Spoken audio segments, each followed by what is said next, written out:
አሰላሙ አለይኩም ወረህመቱላሂ ወበረካቱ ድና የተከበራችሁ ቻናሌ ተከታዮች እንዴት ናችሁ? ሰላም ናችሁ? እኔ ጋር ሁሉ ሰላም ነው አልሐምዱሊላህ። ውዶች ሼር ላይክ አድርጉልኝ። ዛሬ ባለቤቴ ጋር ደወልኩኝና ሽንኩርት አለ ወይ አልኩት። ሽንኩርት አለ ወይ እንዴት ነው ምግብ እየሰራ ትበላለህ ወይ ብዬ ያው ባለቤቴን ቼክ እያረኩ ነበር፣ እየጠየኩኝ ነበር ማለት ነው። ምን እንዳለኝ ልንገራችሁ። ፋፊ ብትመጪ እኔ ነኝ ሽንኩርት የምሰጥሽ፣ እያወጣሁኝ እኔ ነኝ ሽንኩርት የምሰጥሽ፣ በምሰጥሽ ብቻ ነው፣ በአንድም ከሰጠውሽ በአንድ ነው ምግብ የምትሰሪው አለኝ እላቸዋለሁኝ። እና ውዶች ሼር ላይክ አድርጉልኝ። ያው ቻናሌ እየታየ አይደለም እና ምን ልላችሁ መሰላችሁ፣ የሽንኩርት ዋጋ በጣም በጣም በጣም በጣም ጨምሯል።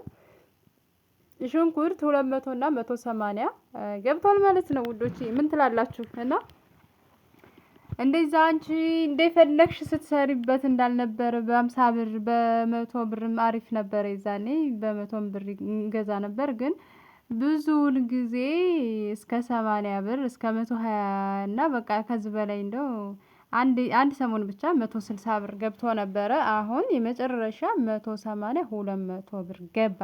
ያኔ 180 ብር 200 ብር ማለት ነው። ያኔ 180 200 ስላችሁ ደግሞ እንትን ላይ እንዳስገቡላችሁ ነው። እና ውዶችዬ በነገራችን ላይ እኔ ምግብ ስሰራ ነጭ ሽንኩርት፣ ቀይ ሽንኩርት ትንሽ ከሆነ እኔ አልወድም። ለምን እንደሆነ አላውቅም። ማለት አንዳንድ ሰው የራሱ እንትን ነው። አንዳንድ ሰው አሁን ሲሰራ ሽንኩርት ብዙም አይፈልግም። እኔ ደግሞ በቃ ያኔ በርከት ካላለልኝ ለምን እንደሆነ አላውቅም፣ ተፈጥሮዬ ነው እላችኋለሁኝ። ሽንኩርት ስሰራ አስቤዛው የሆነ በቃ የምፈልገውን ያክል መጠን ካልሆነልኝ ማለት ያኔ ሽንኩርት እንትን እላለሁኝ ማለት ነው። በጥቅሉ ነጭ ሽንኩርት እና ሽንኩርት የሌለው ምግብ ያው ከአንዳንድ ነገሮች በስተቀር እሱም ምንድነው ከአንዳንድ ነገሮች ስንል ለየት ያለ ኬኮች ወይም ደግሞ በቃ ሌላ ነገሮች ካልሆኑ በስተቀር ሽሮ ራሱ በቃ የሆነ ወይ ትኩሷን ካልሆነ ወዳው ካልሆነች ስትቀዘቅዝ በተለይ ሽሮ ሽንኩርት ምናምን ከሌላትም መጠንጠን አድርጋችሁ ካልሰራችኋትም ራሱ ያው ጣዕሟ አይኖርም ማለት ነው ውዶችዬ። ተጋቢ ነው ራሱ ወዳው ትኩሱን ማንኛውም ሲሆን እንጂ ያለ ሽንኩርት አይሆንም አይሆንም አይሆንም። እና በሽንኩርት በጣም ተማሯል። ለምንድነው ሽንኩርት የተወደደው? ለምንድነው? የሚገርማችሁ ነገር በ25 ብር ራሱ ገዝቻለሁኝ እኔ ማለት ነው። በ25 ብር ራሱ ገዝቻለሁ። ፋፊ ብትመጪ አሁን እኮ 180 ነው ሽንኩርት እየተሸጠ ያለው፣ 200 ብር እኮ ነው። ስለዚህ እንደ በፊቱ አይደለም አሁን የምትሰሪው በቃ እንትን አድርገሽ ነው እያለ እያሳቀኝ ነበር እላቸዋለሁኝ። የሽንኩርት መወደድ በቃ ሀገሩን እንትን እያለ ነው። በነገራችን ላይ ሲረክስ እኮ የሽንኩርት ሲረክስ ወላሂ ላዚም ነው የምላችሁ ሲወደድ ነው በነገራችን ላይ በስነ ስርዓት የምትጠቀሙትም። ሲቀጥል ደግሞ በቃ ጣዕም ራሱ የሽንኩርት ጣዕም የሚኖረው ሲወደድ ነው። ገብቷችኋል? የሆነ ውድ ነገር ወይም ደግሞ በቃ እንትን ነገር አውጥታችሁ የገዛችሁት ነገር በስነ ስርዓት በአዞም አድርጋችሁ ምናምን በቃ የሆነ በደንብም ትጠቀሙታላችሁ ማለት ነው። ገብቷችኋል ወይ? ባክኑ ያልቃል። አሁን እንደዚህ አለ አይደለ የሽንኩርት ሲረክስ ቤት ራሱ አምጥታችሁት እንኳን ራሱ እየባከነም ምናምንም ያልቃል። እኔ አሁን በርከት አድርጌ ገዛና ሰብሪና በየእንትኑ ስትቆጥረው ነው የምትውለው ማለት ነው። በምኑም እንደምትቆጥረው በጆኩም በምኑም እየቆጣጠረች ስትሸኘው ትውላለች ማለት ነው። የኔ ውድ ልጅ ናፍቃኛለች። በአይኔ ላይ ነው ህድት ያለችብኝ ወላሂ ድምጿን ስሰማ ደግሞ ትለኛለች አልኳቸው። ወላሂ የልጅ ናፍቆት ከባድ ነው ለካ እንደዚህ በጣም ከባድ ነው። ስለሷ ሳወራ እምባዬ ነው የሚመጣው ወላሂ ነው የምላቸው። ትለኛለች አሁን ደግሞ ወዶቼ ትለኛለች። እኔ እንጃ እምባዬ ይመጣል ወላሂ ስለ ልጄ ሳወራ። አውሪያት ይሏትና ልክ ስታወራኝ ትለኛለች። ከዛ ትንሽ እንትን ካለኝ በኋላ አታወራኝም በቃ። ስልኩንም ሊያወሩኝ ሲሉ ራሱ አታስወራቸውም ማለት ነው። እናቴ ናት ተው አታውሩ ትልና በፎጣ ጥቅልል ታደርግና ስልኩን ትሸሽግባቸዋለች። የኔ ናት እያለኝ ማለት ነው። አታወሩም እያለች እና እላችኋለሁ። የልጄን ወሬ ስጀምር እኔ ሁሉ ነገር ይጠፋኛል ውዶች። የምለው ራሱ ወላሂ ነው የምላቸው የልጅን እዛም እያለሁኝ ነው እኔ በነገራችን ላይ አይኗንም እያየሁኝ ራሱ ስለ ልጄ ሳወራ ማለት ነው አልጠግብም። አልጠግብም ስለ ልጄ ሳወራ አላችኋለሁ። አላህ በሰላም ያገናኘን። አላህ ሀሳባችንን ተሳክቶልን ማለት ነው ውዶችዬ። እና ይህንን ቪዲዮዬን ያመጣሁት ዛሬ የአብዲ ሽንኩርት ዝህ ብትሆኝ እንደ በፊቱ አሁን አላስጠቅምሽም በቁጥር ነው የምሰጥሽ ብሎኛል። የዋይሌ ሽንኩርት ርከስ እኔ ስገባ እያልኩ ነው ሽንኩርቱ ርከስ እኔ ስገባ እያልኩኝ ነው ማለት ነው።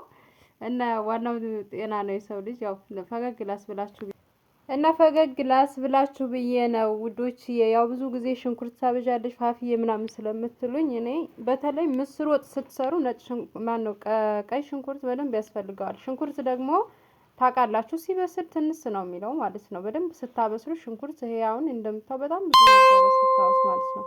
ከዛ በደንብ ስታበስሉት ደግሞ እናት ሆድ ነው የሚገባው ነው የሚባለው ያንሳል ማለት ነው። በተለይ ምስር ስትሰሩ ምስር በተለይ በጣም ቀይ ሽንኩርትም ነጭም ይላችኋል። ቀይ ነጭ እንኳን የተወሰነም ብታደርጉ ቀይ ግን በደንብ ይላችኋል ማለት ነው። የሚጣፍጥላችሁም በርከት ስታደርጉበት ነው። ሽንኩርት ማለት ብዙ ሽንኩርት የማይፈልግም አለ ተፈጥሮ ሆኖ ሰው ማለት ነው። እና እላችኋለሁ ውዶችዬ በኢሞ እየተደወለ በመሀል እንትን እያሉኝ ነው። በአንድ ስልክ ስለሆነ የምጠቀመው ብዙ ጊዜ ስለ ዩቱብ አሁን በምን አይነት ስልክ ነው የምትሰሪው ፋፊ በምን አይነት እያላችሁ ኢትዮጵያ እያለሁ ራሱ ትጠይቁኝ ነበረ። በአንድ ስልክ ነው በአንድ ስልክ እደዋወልበታለሁኝ አወራበታለሁኝ ቪዲዮ እሰራበታለሁኝ በቃ በአንዲት ስልክ ናት ይሄው ራሱ ማለት ነው። እና ማንኛውንም ነገሮች በአንድ ስልክ ነው አሁን ፖፖ ላይ እሰራለሁኝ። ፖፖ ላይ በአንድ ስልክ ብዙ ነው የምሰራው ዩቱብም እንደዚህ ኤዲት አድርጌ የምለቀው በአንድ ስልክ ነው ውዶችዬ ማለት ነው። እና በዚሁ አጋጣሚ እኔ ጋር መስራት የምትፈልጉ አዳዲስ የሆናችሁ ልጆች ኑ ቶሎ አብረን እንስራ። በዋትሳፕ ወይም ደግሞ በኢሞ አናግሩኝ ማለት ነው። በጣም በተለይ ለአዲሶች ደግሞ ቦናስ ስለሚሰጣችሁ እንደና ትሰራላችሁ ማለት ነው። ስቲል ንዳችሁን እያሳደጋችሁ 2 ሰዓት 3 ሰዓት ያው ስላሰራሩ በዚህ ሳይሆን መስራት የምትፈልጉ ልጆች ነግራችኋለሁኝ ማለት ነው ውዶችዬ። በውስጥ አውሩኝ እና እዚህ ጋር እንደምታዩት አልጫ እየሰራሁኝ ነበረ። ያ ረቢ ቤቴ ናፈቀኝ ወላሂ ላዚም አሁን ተዘግቶ ነው የሚውለው። የአብዲ እህቱ ልጅ ነበረ የ22 አሁን ትምህርቷን ጨርሳ ወደ ገጠር ተቃንታለች። አብዲም በቃ ሰብሪናም እታች ስለሆኑ ያኔ አብዲ እዛው ቤት ነው ግን ያው ቀን ቀን ተዘግቶ ነው የሚውለው ውዶችዬ። እና ብቻ አልሐምዱሊላህ የኔ ውድ ዝጋ ሲናፍቁኝ አባትና ልጅ እዩልኝ እዩልኝ እዩልኝ የኔ ውድ እንዴት እንደምትናፍቀኝ ወላሂ በአይኔ ላይ ነው የምትሄደው። እንደዚህ ቁጭ ስንልላት በቃ መሀላችን ትመጣለች። የማሰራን ስራ የለም የማሰራን ማለት ነው።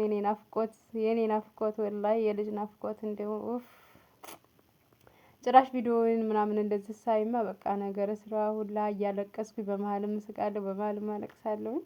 ብቻ አልሐምዱሊላህ እስካሁን አለ ነው 2 ወር 3ኛ ወር ያስኩኝ ማለት ነው ውዶችዬ። እና ከልጅ የተለያችሁ አላህ ሱብሃነሁ ወተዓላ ሀሳባችሁን አሳክቶላችሁ በሰላም ያስገባችሁ ያስገባን ማለት ነው። እና እኔ ብዙ ትውስታዎች አሉብኝ ብዙ ትውስታዎች ይሄ ቪዲዮ መቼም ብዙ ነገር ያስቀምጣል ውዶችዬ ቪዲዮ ማለት ነው ብዙ ነገር ያስቀምጣል ይሄ ስልክ እና ሳየው ሁል ጊዜም ይናፍቁኛል ትናፍቀኛለች። በተለይ ጁማአ ፏ ብለን ቤታችንን አጽድተን ወደ እነ እናቴ ጋር ወደ እነዚህ ነት ጋር ስንሄድ ምሳ ሰርተው እዛ ፋጡሚ ትመጣለች ሰብሪና ትመጣለች እያልን የምንጠበቀው ምናምን ኧረ ረቢ ወላሂ እህቶቼ ጋር የምንገናኘው እናቴ ጋር አባቴ ጋር ሁላቸውም ጋር በየሳምንቱ ይናፍቀኛል። እና ሁላችሁም ዱአ አድርጉ እላችኋለሁኝ። የሰው ልጅ ጤና ከሆነ ዋናው ትልቁ ነገር ጤና ነው። በጤና ካለ የሰው ልጅ ወደ ሀገራችን እንመለሳለን። አላህ በሰላም ያገናኘን እላችኋለሁኝ። እና ያው በሽንኩርት ዙሪያ ነበር የመጣሁት ይሄን ካልኳችሁ ይበቃችኋል። ሸር አድርጉልኝ ላይክ አድርጉልኝ ቤተሰብም ያልሆናችሁ ቤተሰብ ሁኑን። ከተመቻችሁ ማለት ነው። እይታው ያን ያክል አይደለም ውዶችዬ እስኪ ሸር አድርጉ በተቻላችሁ አቅም ሸር አድርጉ። አብረን እንደግ ማለት ነው አይከፈልበትም። እርስ በራሳችን እንደጋገፍ። በሌላ ቪዲዮ እስከምንገናኝ ድረስ አሰላሙ አለይኩም ወራህመቱላሂ ወበረካቱ።